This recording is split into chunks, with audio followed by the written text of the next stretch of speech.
Did you miss your deadline to renew your Medicaid coverage? You can still send your completed annual review form to Healthy Connections Medicaid. You may be assigned to another health plan, but you can ask to come back to First Choice within 60 days of renewed Medicaid eligibility. It's your family. It's your choice. First Choice is the right choice. Renew and choose us. Visit selecthealthofsc.com/renew to learn more. Lucky Land Casino, asking people, what's the weirdest place you've gotten lucky? Lucky? In line at the deli, I guess? Aha, in my dentist's office.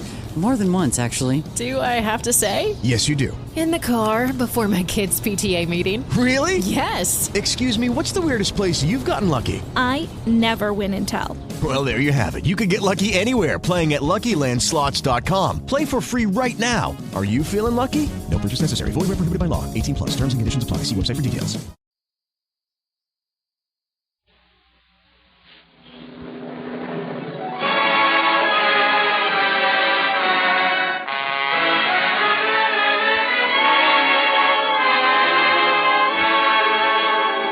Lady Esther presents the Screen Guild Players.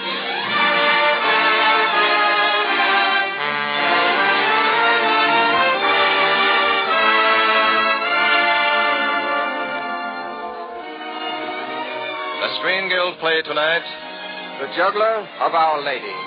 the starring players. This is Ronald Coleman. And this is Nelson Eddy.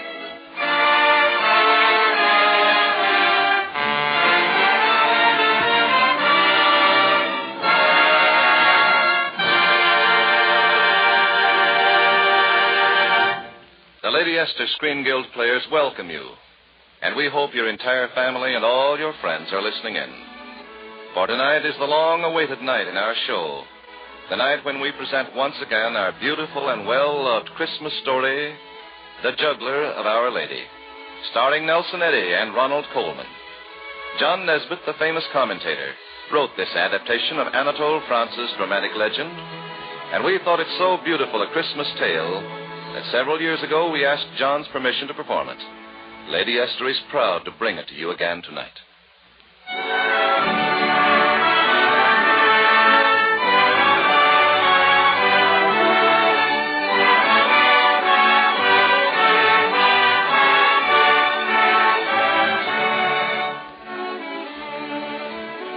And now, Ronald Coleman is here to bring you the story of the Juggler of Our Lady, and Nelson Eddy to play and sing the role of the kindly monk who befriends the poor juggler.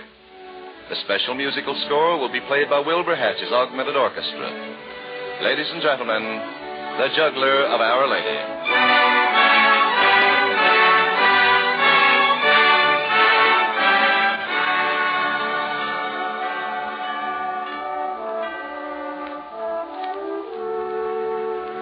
In the days when the world was young, there lived in France a man of no importance.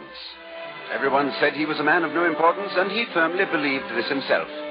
For he was just a poor traveling juggler who could not read or write, who went about from town to town following the little country fairs and performing his tricks for a few pennies a day. His name was Barnaby. When the weather was beautiful and people were strolling about the streets, this juggler would find a clear space in the village square, spread a strip of old carpet out on the cobblestones, and on it he would perform his tricks for children and grown-ups alike. Now Barnaby, although he knew he was a man of no importance, was an amazing juggler. First, he would only balance a tin plate on the tip of his nose. But when the crowd had collected, he would stand on his hands and juggle 6 golden balls in the air at the same time, catching them with his feet.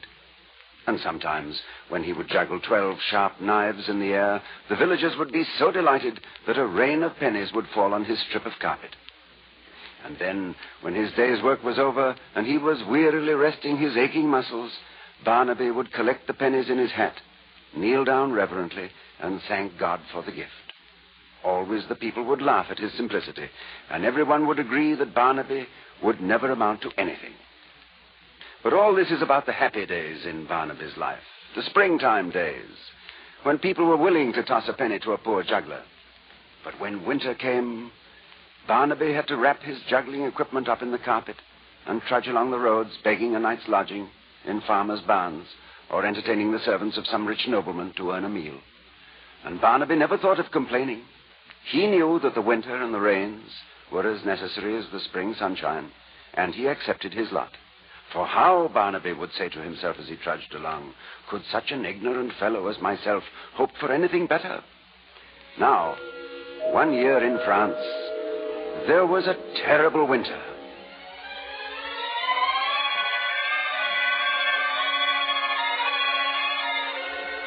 It began to rain in October, and there was hardly a patch of blue in the sky by the end of November.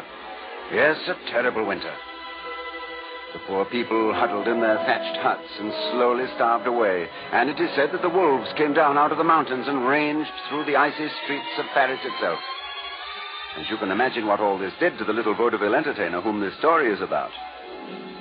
On an evening in early December, at the end of a dreary wet day, poor Barnaby trudged along a winding country road, sad and bent, carrying under his arm the golden balls and knives wrapped up in his old carpet. Then, as he slopped along in the mud, a faint sound came to Barnaby's ears, over the rain and the wind.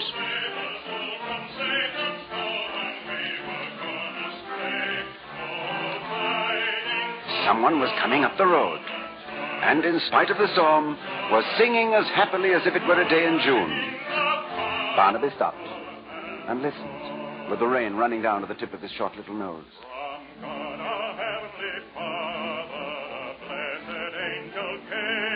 And then, through the mist, Barnaby saw a strange sight.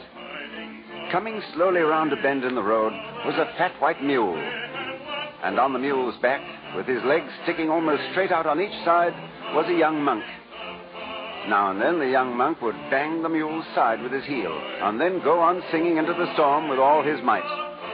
Barnaby waited. And then, as the mule came alongside of him, he ran along in the mud, while the young monk sang on as cheerfully as a lark. They found him in a manger where oxen feed on hay. His mother Mary kneeling down unto the Lord did pray. Oh, tidings of comfort and joy, comfort and joy. Oh, tidings of comfort and joy. All of a sudden, the monk stopped, looked down, and there was Barnaby, hopping along near the mule's tail, staring at him. The monk smiled at him and called, It's going to be a cold night, Brother Juggler. And Barnaby said, his teeth chattering, Yes, indeed, sir, very cold indeed. Well, how would you like to spend the night at the monastery, Oh, if I could only earn my lodging. But would they let an ignorant fellow like myself enter such a holy place? Ignorant? Hop on behind me on the mule, friend. And the three of us, you and the mule and I, will soon be as warm as toast. For are we not all ignorant compared to God? Now to the Lord sing praises, all you within this place, and with true love and brotherhood each other now embrace. This holy tide of Christmas all other doth efface. Oh, tidings of comfort and joy, comfort and joy. Oh, tidings of comfort and joy. Before we continue the story of the juggler of Our Lady, I'd like to ask you to listen to a brief word from our hostess, Lady Esther. Do you want to know what one of the most wonderful gifts of all can be to the man who's going away? It's to see the one he loves looking her very best, looking her most attractive. And why do I say that? Because, you see, when he's far away and lonely, it's his memory of her that will mean most to him. Yes, the memory of her looking fresh and young and lovely will cheer him up and be more precious to him than any ordinary gift could be. So don't deprive your man of that pleasure. Let him remember you looking your most attractive, and let him find you even more attractive when he comes home again. Now, there's nothing that can add more to your appearance Nothing that can make you more unforgettably lovely to him than a soft, smooth skin. But that doesn't mean you have to go out and buy a lot of different kinds of beauty preparations. Today, all you need for fresh, young-looking skin is just one cream, Lady Esther Four-Purpose Face Cream. Now, I don't say that Lady Esther Four-Purpose Face Cream is the only cream that will bring you results, but I do say that Lady Esther Face Cream, this one cream by itself, will take care of the 4 important needs of your skin. And I say that if you use it faithfully every morning and every night, you will soon see a smoother, fresher, more clean-looking skin. You see, Lady Esther Four-Purpose Face Cream thoroughly cleans your skin. It softens your skin and relieves dryness. It makes your skin look lovelier by helping nature refine the pores. And finally, as though all that weren't enough, it leaves a smooth, flattering base for powder. So if you want to make the memory of you that he carries away with him a very lovely memory, start using Lady Esther Four-Purpose Face Cream.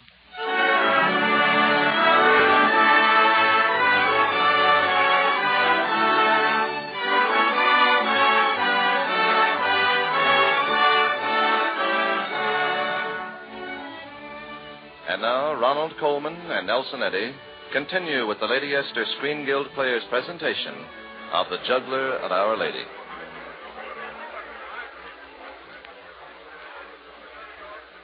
Well, that night Barnaby found himself seated at the great candlelit dining hall of the monastery. Although, of course, he sat at the bottom of the long table, together with the servants and beggars, Barnaby thought he had never seen such a wonderful place in his life.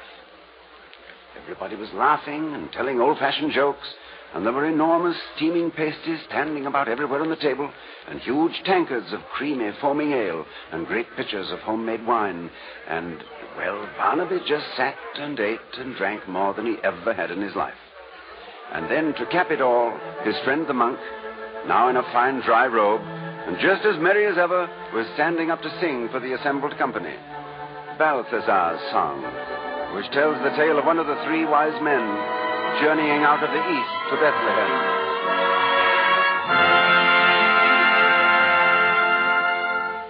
The longest journey must have an end, and yet for days I've traveled o'er the desert, with naught to guide me save one brilliant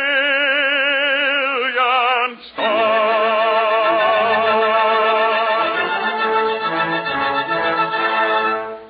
Tonight it has not risen. Here will I and mine remain by this old well until the star returns to guide us on our way.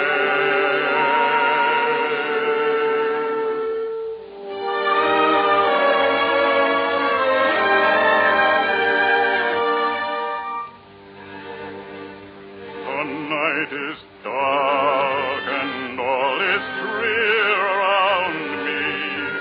The gathering gloom doth my advance delay. Fantastic shadows shimmering confound me. Fantastic shadows shimmering confound me. Without a guide I sure must lose my way. Without a guide I sure must lose my way. The night is dark and all is drear around me. Without a guide I sure must lose my way. Without a guide I sure must lose my way.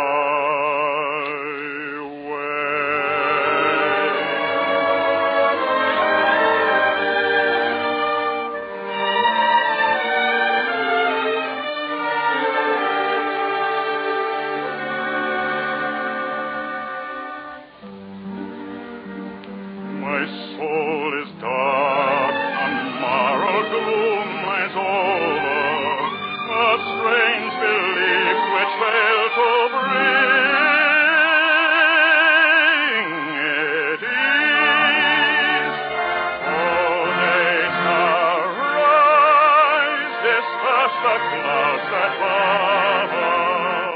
Oh, day star, rise, disperse the clouds that hover, and point the highway to eternal peace, and point the highway to eternal peace. Oh, day star, rise. Oh, day star, rise.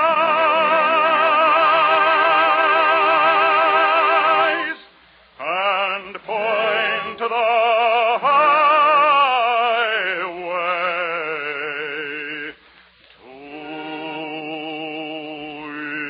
eternal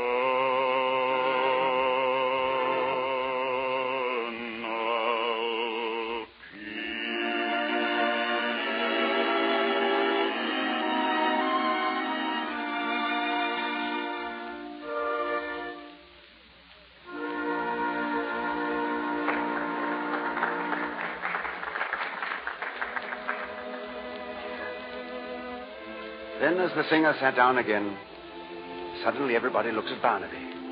For he had risen, trembling, and was running clear around the table to where the lordly abbot sat at the head. And there Barnaby sank to his knees. Father, grant my prayer. Let me stay in this wonderful place and work for you. I cannot hope to become one of you. I am too ignorant. But let me work in the kitchen and the fields and worship in the chapel. The monk who had met Barnaby on the road turned to the abbot. This is a good man, simple and pure of heart. So the abbot nodded. And Barnaby that night put his juggling equipment under the cot in his cell and decided that never again would he go back to his old profession. And in the days that followed, everyone smiled at the eager way he scrubbed the floors and labored through the buildings. And everyone smiled at his simplicity. As for Barnaby, his face beamed with happiness from morning until night. Until 2 weeks before Christmas. Then Barnaby's joy suddenly turned to misery. For around him, he saw every man preparing a wonderful gift to place in the chapel on Christmas. The leader of the monks had written a scholarly book in Latin, which he was going to dedicate to God on Christmas Day. And there was Brother Maurice, who had the art of illuminating copies of the Bible. With gold and silver and rare enamels, he would place exquisite miniature paintings on the corner of each page. And Brother Marbode was completing a marvelous statue of Christ. This fine artist spent all his days in carving images in stone, so that his beard, his eyebrows, and hair were always white with stone dust. And this Christmas, he was completing one of his most inspiring works. Then there was Brother Ambrose, who wrote music, and who had completed scoring a great mass to be played on the organ during Christmas services. And Brother Joseph, who had trained the choir for weeks in an arrangement of chorales. All around, those educated, trained artists followed their work, each one of them readying a beautiful gift to dedicate to God on Christmas Day. But what about Barnaby? He could do nothing. I am but a rough man, unskilled in the arts, and I can write no book, offer no painting, or statue, or poem. Alas, I have no talent. I have no gift worthy of the day. So Barnaby sank deep into sadness and despair. At night he could no longer sleep, but tossed on his mattress and stared at the ceiling overhead. At last, Christmas Day came, and the chapel was resplendent with the gifts of the brothers. The giant organ rang with the new music. The choir sang the chorales. The candles glittered around the great new statue. But Barnaby wasn't there. He was in his tiny cubicle, praying forgiveness for having no gift to offer. Then a strange thing happened. On the evening of Christmas Day, when the chapel should have been deserted, one of the monks came running, white-faced and panting with exertion, into the private office of the abbot. He threw open the door without knocking, seized the abbot by the arms. "Father, a frightful thing is happening. The most terrible sacrilege ever to take place is going on right in our own chapel. Come." Together, the two portly men ran down the corridors, burst through a door, and came out on the balcony at the rear of the chapel. The monk pointed down toward the altar. The abbot looked, turned ashen in color. "He is mad!"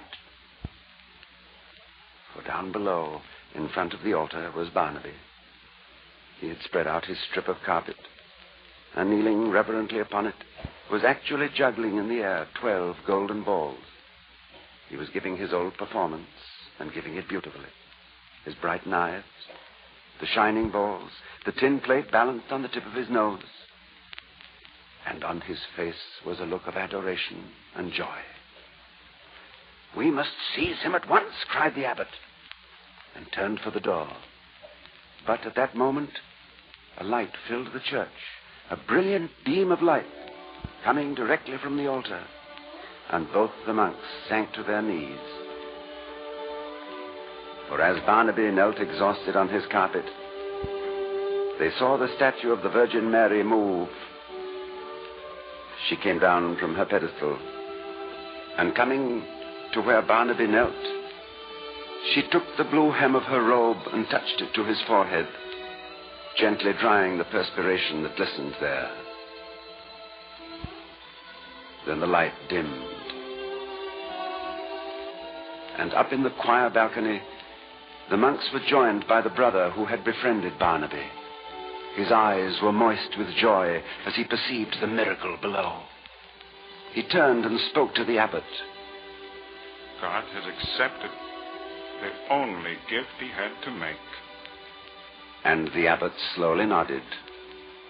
Blessed are the simple in heart, for they shall see God.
Thank you, Nelson Eddy.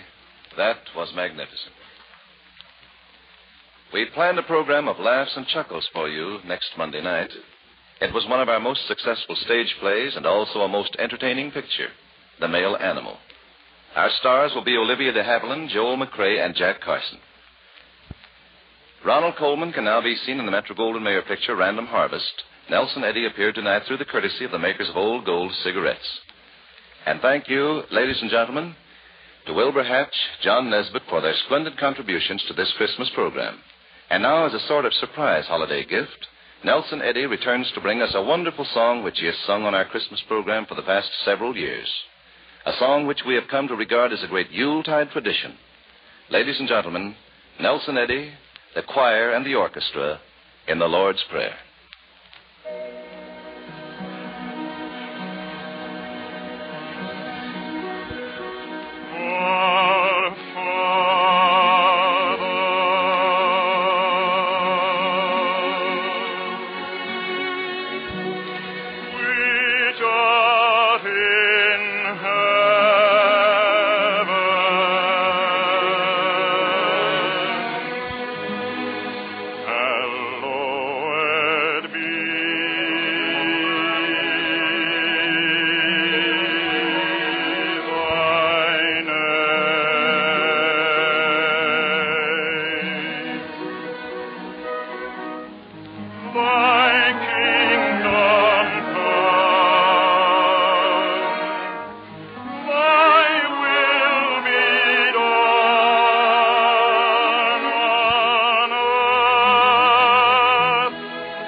Thank you, Nelson Eddy and Ronald Coleman.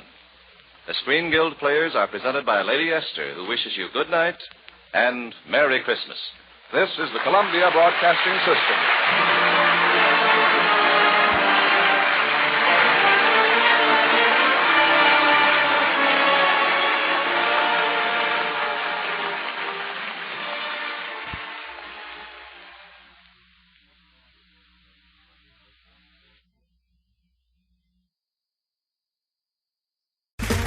Okay, round two. Name something that's not boring. A laundry? Ooh, a book club. Computer solitaire, huh? Ah, oh, sorry, we were looking for Chumba Casino. That's right, ChumbaCasino.com has over 100 casino-style games. Join today and play for free for your chance to redeem some serious prizes. ChumbaCasino.com. No purchase necessary. Void where prohibited by law. 18+ terms and conditions apply. See website for details. David's Bridal. where brides and bridesmaids get fabulously dressed. We let our friends pick out what we wear, show off our dance moves, obsess over every little detail, hold your hand through it all, smile bravely when it's time to let go. Make your dreams come true. The things we do for love. Only at David's Bridal.